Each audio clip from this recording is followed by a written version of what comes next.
हूँ प्रधानमंत्री जी से कि आपने खून की होली किसानों के साथ खेलने के बाद आपने ये बिल वापस किया है। क्या आपको इतना संज्ञान नहीं था कि ये बिल जब किसान के लिए उचित नहीं है, उसके हित में नहीं है, पूरा देश आपको बता रहा है, पूरे किसान आपको बता रहे हैं, तब आपको ये बिल वापस लेना आपने सही नहीं समझा। इतना नरसंहार होने के बाद आज आप उसका बिल वापस ले रहे हैं और आप देश से क्षमा मांग रहे हैं। क्या ये सरकार द्वारा ये हत्याएं नहीं कही जाएंगी? इतने अपना पूरा शुभ नाम क्या लिखते हैं? एडवोकेट सुनीता गंगवार। आप चुनाव मैदान में हैं, किस पार्टी से हैं? मैं आम आदमी पार्टी से 121 नवाबगंज विधानसभा से प्रत्याशी हूँ। कल प्रधानमंत्री नरेंद्र मोदी ने किसानों के आंदोलन जो चल रहा था और 3 कानूनों को वापस लेने का बयान दिया, उसको आप किस नजरिए से देखते हैं कि जिस तरह से उन्होंने बयान दिया, क्या वो बयान सही होगा? भरोसा किया जा सकता है उनके बयानों पर? देखिए, ये 11 महीने से ये आंदोलन चल रहा था।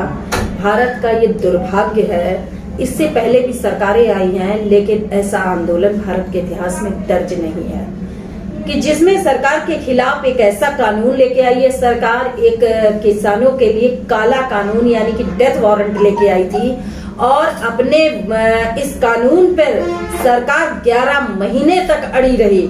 उसके बाद जब सरकार के खिलाफ पूरा देश हो गया, तब सरकार को ये लग रहा है कि हाँ मैंने गलती की है, तब उन्होंने इस बिल को वापस लेने की घोषणा की है। मैं पूछती हूँ प्रधानमंत्री जी से कि आपने खून की होली किसानों के साथ खेलने के बाद आपने ये बिल वापस किया है। क्या आपको इतना संज्ञान नहीं था कि ये बिल जब किसान के लिए उचित नहीं है, उसके हित में नहीं है, पूरा देश आपको बता रहा है, पूरे किसान आपको बता रहे हैं, तब आपको ये बिल वापस लेना आपने सही नहीं समझा। इतना नरसंहार होने के बाद आज आप उसका बिल वापस ले रहे हैं और आप देश से क्षमा मांग रहे हैं। क्या ये सरकार द्वारा ये हत्याएं नहीं कही जाएंगी? इतने लोग मर गए, इतने परिवार वीरान हो गए, अनाथ हो गए लोग, हजारों किसान शहीद हो गए हैं। तो प्रधानमंत्री जी, केवल क्षमा मांग लेने से क्या आपका ये अपराध खत्म हो जाता है?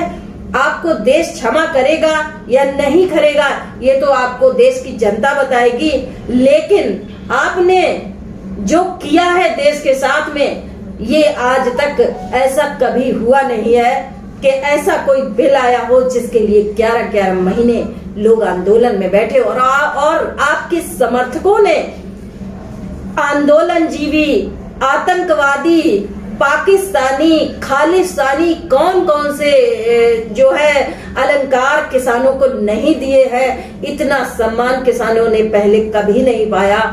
इसलिए प्रधानमंत्री जी, आपको सोचना होगा कि ये जो गुनाह आपने आज कबूल किया है, इस गुनाह को आपको बहुत पहले कबूल करना चाहिए था। उन्होंने अपने बयान में कहा था कि हम कुछ किसानों को समझा नहीं पाए। प्रधानमंत्री जी, मैं कहना चाहती हूँ, क्या इस देश की 150 करोड़ जनता में कोई बुद्धिजीवी नहीं है जो इस बिल को समझ पाता? इस देश में केवल बुद्धिजीवी सरकार है और सरकार के लोग हैं और सरकार के समर्थक बुद्धिजीवी हैं। बाकी कोई बुद्धिजीवी नहीं है जो इस बिल को नहीं समझ पाता और इस बिल को आप समझा नहीं पाए। तो इसका मतलब है या तो आप में कमी थी या हम में कमी है जो हम समझ नहीं पाए।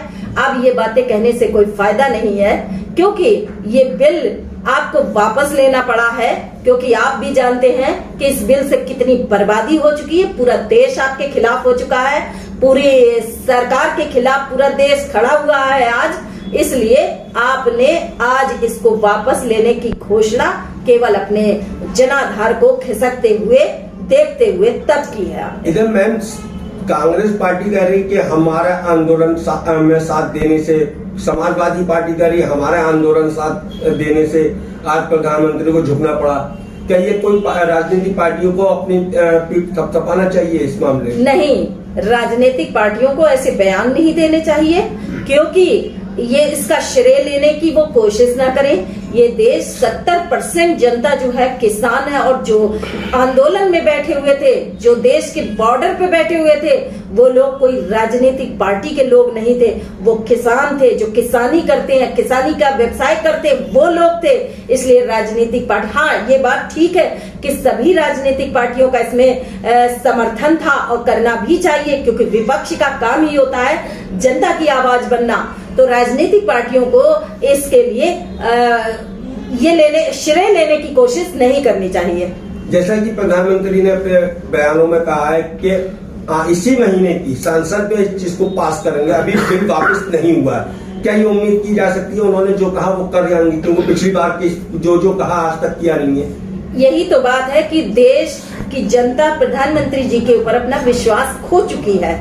इसलिए जब तक ये संसद में इस पर कानून बनकर ये रद्द नहीं होता है और एमएसपी पर कानून बन के आता नहीं है जनता के बीच में, तब तक हम प्रधानमंत्री जी की बात पे भरोसा नहीं कर सकते हैं, क्योंकि उन्होंने कोई भी ऐसा काम नहीं किया है कि जिसमें उन्होंने जो कहा हो वो करके दिखाया हो। तो क्या इस नजरिए से ये भी देखा जा सकता है प्रधानमंत्री झूठ बोलते हैं? जब आप अपने काम को, आप जो भी घोषणा करते हैं, अगर आप उससे पूरा नहीं करेंगे तो देश आप पर विश्वास कैसे कर लेगा? खो चुकी है।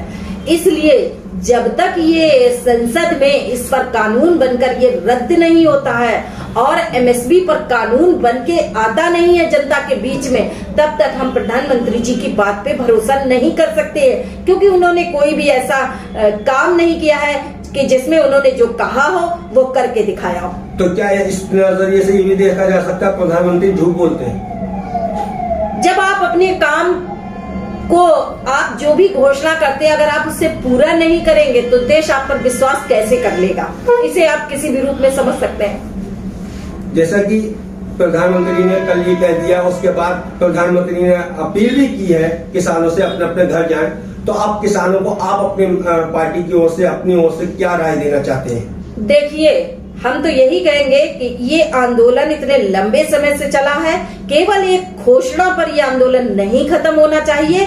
जब तक ये संसद में रद्द होकर एमएसपी पर कानून नहीं बन जाता, उसके साथ ही जितने किसान शहीद हुए हैं उनके लिए भी देश को, प्रधानमंत्री जी को सोचना पड़ेगा, उनके परिवार के बारे में सोचना पड़ेगा, और जितना देश का नुकसान हुआ उसके बारे में सोचना पड़ेगा, तब जाके कहीं ये आंदोलन खत्म हो पाएगा।